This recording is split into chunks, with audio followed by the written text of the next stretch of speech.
Hamas viva! Long live the undying spirit of the Yemeni people, long live!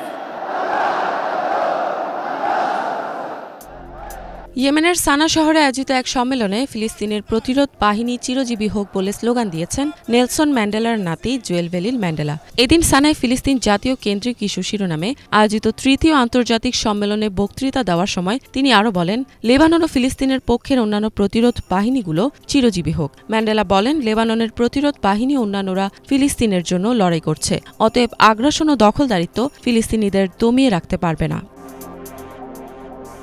যদিও ইসরায়েলের বিরুদ্ধে যুদ্ধরত এসব গোষ্ঠীগুলোকে বেশ কিছু দেশ যেমন যুক্তরাষ্ট্র ও ইউরোপীয় ইউনিয়ন অন্যান্য দেশের পক্ষ থেকে সন্ত্রাসী সংগঠন হিসেবে চিহ্নিত করা হয়েছে, তবে তাদের প্রতি অগাধ সমর্থন প্রকাশ করেছেন জুয়েল ভেলিল ম্যান্ডেলা। 4 দিনের এই সম্মেলনটি শুরু হয় 23 মার্চ। জুয়েল ভেলিল ম্যান্ডেলার এই বক্তব্যের একটি ভিডিও ফুটেজ সম্প্রতি প্রকাশ করেছে রয়টার্স।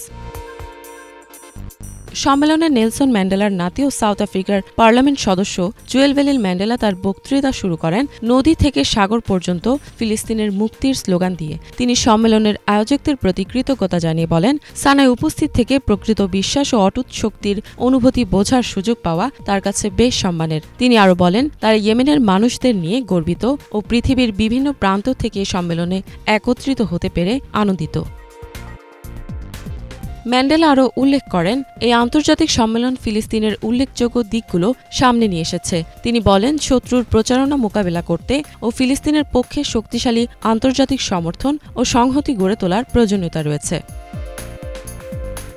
এদিন বিশ্বের সব সক্রিয় কর্মীদের প্রতি আহ্বান জানিয়ে ম্যান্ডেলা বলেন, তারা যেন ফিলিস্তিনের পক্ষে তাদের প্রচেষ্টাকে আরও বৃদ্ধি করেন, পাশাপাশি ডিজিটাল ইন্তিফাদাকে আরও শক্তিশালী করে তোলেন ও শত্রুর মিডিয়া সিস্টেমগুলোর অপতৎপরতা জনসমক্ষে নিয়ে আসতে কাজ করেন। এছাড়া তিনি আরও বলেন, কোনো হুমকি বা ভয় দেখিয়ে সাউথ আফ্রিকাকে ফিলিস্তিনের বিরুদ্ধে গিয়ে আন্তর্জাতিক ফৌজদারি আদালতে মামলা প্রত্যাহার করতে বলা যাবে না।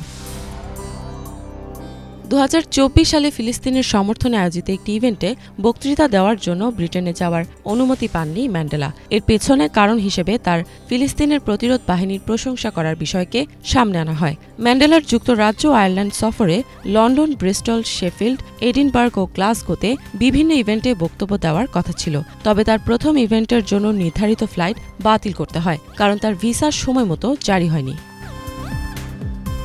গাজায় ইসরায়েলের যুদ্ধ শুরুর পর ম্যান্ডেলা মন্তব্য করেছিলেন, তারা ফিলিস্তিনের প্রতিরোধের অধিকারকে সমর্থন করেন ও সমস্ত প্রতিরোধ গোষ্ঠীকে তাদের সংগ্রাম আরও তীব্র করার জন্য উৎসাহিত করেন।